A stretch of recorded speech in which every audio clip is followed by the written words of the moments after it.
खासकर एसएससी में जब भी आंदोलन खत्म होता है तो जितने भी एसएससी पढ़ाने वाले टीचर हैं फिर वो ऑनलाइन आकर एक दूसरे को गरियाना शुरू करते हैं और अपने आप को महान दिखाने के चक्कर में कुत्ते बिल्लियों की तरह ऑनलाइन आकर लड़ते हैं। मैं इनसे कहना चाहता हूं कि अपने आप को भगवान ना समझो। इस देश में एक अपने आप को भगवान समझ रहा है वो काफी नहीं है क्या? दोस्तों, अगर किसी देश का युवा बहुत ज़्यादा मेहनती हो लेकिन सरकारें झूठी और मक्कार हों तो उस देश के युवा को रोजगार नहीं सिर्फ संघर्ष मिलेगा। उस देश के युवा को वेतन नहीं पुलिस की लाठियां मिलेंगी। उस देश के युवा को पेंशन नहीं सिर्फ दर्द मिलेगा। और तुम युवाओं को ये दर्द याद रहे इसीलिए लाठी भांजने वाला ये कार्यक्रम बार बार दोहराया जा रहा है। यकीन नहीं है तो बीपीएससी देख लो, एमपीपीएससी देख लो या खुद एसएससी को देख लो। इस अमृत काल में आज के छात्रों की हालत एकदम अभिमन्यु की तरह हो गई है, जो अपने आप को झूठे वादों से घिरा हुआ पाता है जिसमें उसकी जवानी की हत्या हो रही है, लेकिन झूठ बोलने वाले झूठ बोलने से बाज नहीं आ रहे हैं। माननीय प्रधानमंत्री जी ने लाल किले की प्राचीर से इसी 15 अगस्त को कहा था कि 1 लाख करोड़ रुपए का रोजगार सृजन करेंगे जो युवाओं को फायदा देगा। आज 15 अगस्त के ही दिन मेरे देश के युवाओं के लिए 1 लाख करोड़ रुपए की योजना हम लागू कर रहे हैं। मंच से खड़े होकर जो प्रधानमंत्री युवाओं की बात कर रहा है उस प्रधानमंत्री के कान तक ये आवाज क्यों नहीं पहुंच रही है कि इस देश में सरकारी एग्जामों में खुलेआम धांधली हो रही है और ये धांधली पेपर लीक से लेकर एडिक्विटी वेंडर की मनमानी तक खुलेआम हो रही है मोदी जी की नाक के नीचे, लेकिन उनको पता ही नहीं है।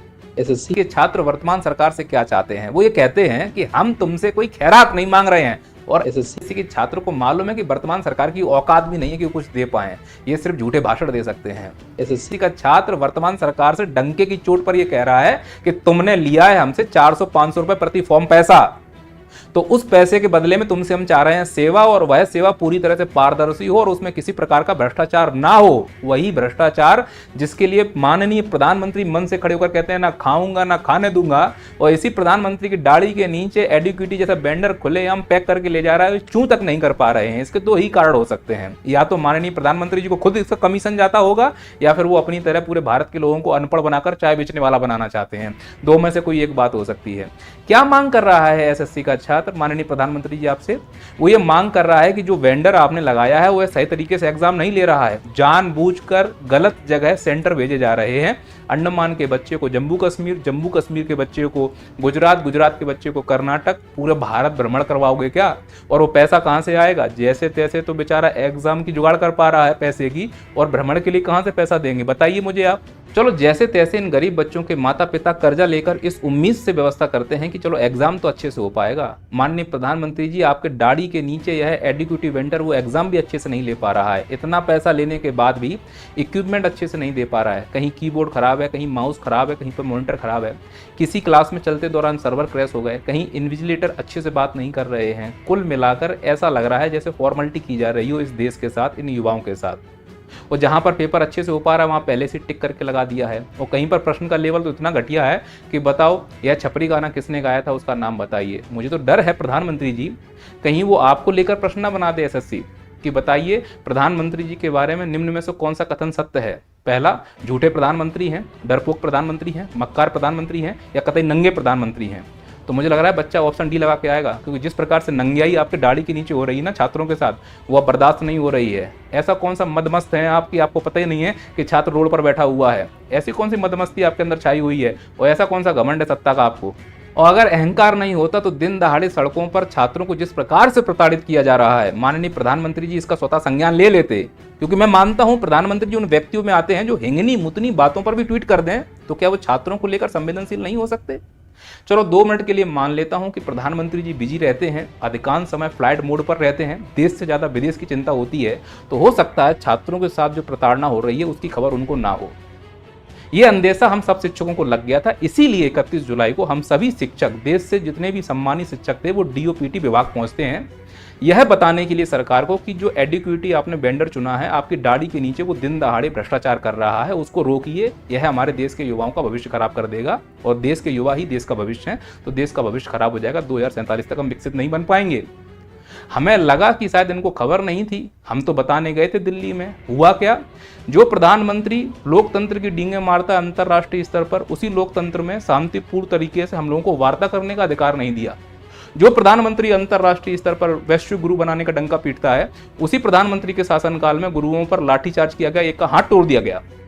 और केवल हाथ ही नहीं तोड़ा गया, हम लोगों को डिटेन करके थाने में ले जाया गया और ऐसा व्यवहार किया गया कि पता नहीं हम लोग कौन हैं, बांग्लादेशी हैं, कोई आतंकवादी हैं। 3-3 बार हम लोगों से नजफगढ़ थाने में आईडी मांगी गई। हम लोगों को ऐसे काउंट किया जा रहा था जैसे हम कोई आतंकवादी हो, 1-2 कम ना हो जाए।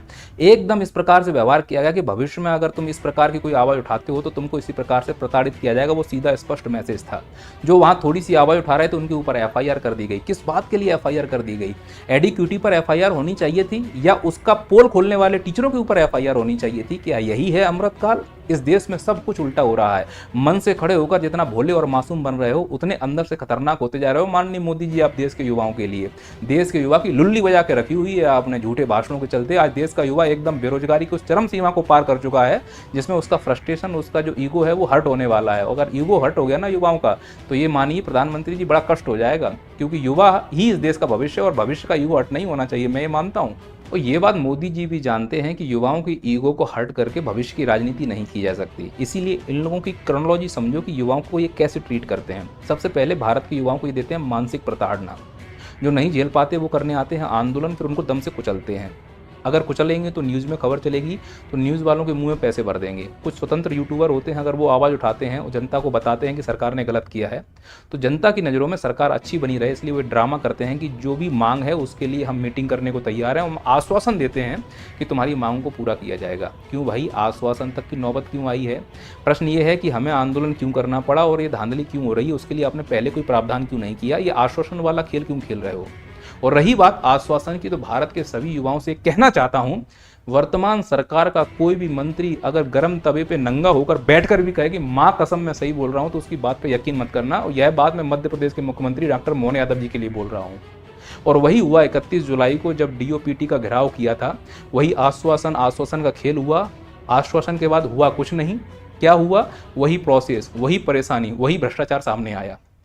तब छात्रों ने यह निर्णय लिया, खासकर आदित्य रंजन एक टीचर हैं जो SSC की क्लास करवाते हैं, उन्होंने छात्रों का आह्वान किया कि 24 अगस्त को दिल्ली के रामलीला मैदान में हम लोग एक बार फिर से इकट्ठे होते हैं। और SSC की तैयारी कराने वाले, रेलवे की तैयारी कराने वाले विभिन्न शिक्षक भी वहां पर एकत्रित हुए। और DOPT घेराव जिस प्रकार से किया था वैसे एकत्रित नहीं किए, वहां तो कोई परमिशन नहीं थी। लेकिन जो रामलीला मैदान पर लोग इकट्ठे हुए थे, जिसमें शिक्षक और स्टूडेंट भी थे, उन्होंने बाकायदा परमिशन ली थी। और यह परमिशन शाम को 5 बजे तक थी। शांतिपूर्वक तरीके से इन लोगों ने अपनी आवाज़ों को उठाया।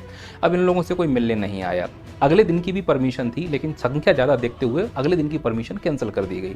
तो वहाँ के शिक्षकों ने निर्णय लिया कि अगर 5 बजे तक की परमिशन है, अगले दिन की परमिशन कैंसिल कर दी गई है, अगर उनने हमसे कोई बेईमानी की है तो हम भी एक बेईमानी कर लेते हैं कि हम 5 बजे से ज़्यादा यहाँ पर बैठेंगे। शायद हमें अगली रात तक बैठने दिया जाए और कल सुबह तक हम बैठे रहेंगे तो कोई ना कोई हमसे मिलने तो आएगा। लेकिन निश्चित तौर पर यह कानून का उल्लंघन था। और दिल्ली पुलिस, जो कि सबसे बड़ी मर्द है पूरी दुनिया में, उन्होंने आकर एक बार फिर से अपनी मर्दानगी दिखाई। और वही मर्दानगी जो छात्रों और शिक्षकों के ऊपर उन्होंने निकाली, जो आप फुटेज में देख पाएंगे। देख लीजिए उनकी मर्दानगी का जीता जाता सबूत। नहीं करानी है कोई गवर्नमेंट जॉब, नहीं निकालनी है कोई नौकरी, तो ठीक है भाई, बच्चा नहीं करेगा तैयारी।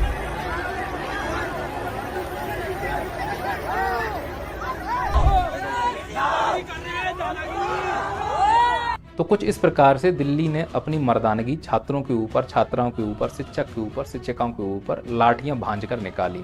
बरसात का मौसम था, वैसे ही अव्यवस्थाएं बनी हुई थी। जो भाग पाया वो भाग गया, जो नहीं भाग पाया वो दिल्ली पुलिस की मर्दानगी का शिकार हो गया। मर्दानगी दिखाने के अलावा भाषणबाजी भी की है दिल्ली पुलिस ने। और वह ज्ञान दे रही थी छात्रों को कि अगर हमने तुमको पहचान लिया, FIR कर दी, तो सरकारी नौकरी नहीं मिल पाएगी। अब उस पुलिस अधिकारी को कोई बताए उस नादान को कि सरकारी नौकरी नहीं मिल रही है, इसीलिए तो हम ये आंदोलन कर रहे हैं। अगर मिल रही होती तो काहे के लिए आंदोलन करते? खैर, ऐसे भाषण वही दे सकते हैं जिनके ज़मीर में दम नहीं होता है और जिनके जीभ में छाले पड़ गए होते हैं नेताओं के तलवे चाट चाट कर, क्योंकि भूल गए हैं वो देश की नहीं नेताओं की सेवा कर रहे हैं। तो जो भी अनपढ़ वहाँ से ऑर्डर दे देगा, बस बिना पूछे जाकर हमको काम करना है, सहारा लेंगे कि कानून का उल्लंघन हो रहा है। इस देश में कानून का उल्लंघन, कौन सा कानून का उल्लंघन?